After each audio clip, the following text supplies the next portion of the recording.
الفضل YouTube channel میں آپ کا استقبال ہے۔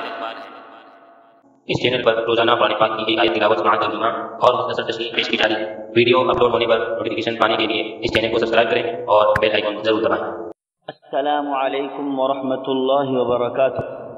میرے دینی و ایمانی بھائیوں اور بہنوں، سورہ نساء آیت نمبر 72 پیش خدمت ہے۔ اعوذ باللہ من الشیطان الرجیم وَإِنَّ مِنكُمْ لَمَن لَّيُبَطِّئَنَّ فَإِنْ أَصَابَتْكُم مُّصِيبَةٌ قَالَ قَدْ أَنْعَمَ اللَّهُ عَلَيَّ إِذْ لَمْ أَكُن مَّعَهُمْ شَهِيدًا۔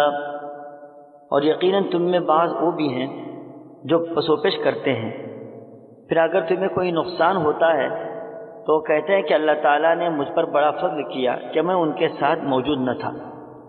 حضرات، اللہ کے احکامات پر مر مٹنے کا جذبہ ایک سچے اور پکے مومن ہی کے دل میں ہوتا ہے۔ احکامات کو اپنانے سے جی چرانا یہ منافقین ہی کا کام ہوتا ہے۔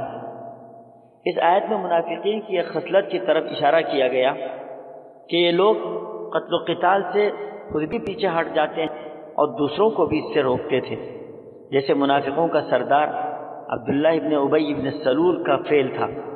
وہ ہمیشہ اس طرح کی حرکت کیا کرتا تھا۔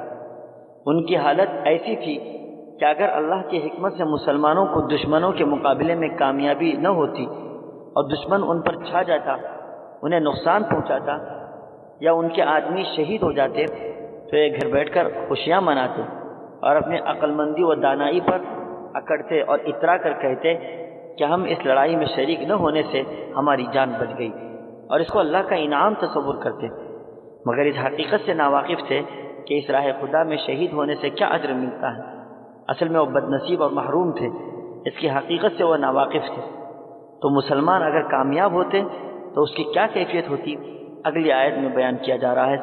اللہ تعالی ہم سبوں کو آیات کا مفہوم سمجھنے کی توفیق عطا فرمائے، آمین۔ وآخر دعوانا ان الحمد للہ رب العالمین۔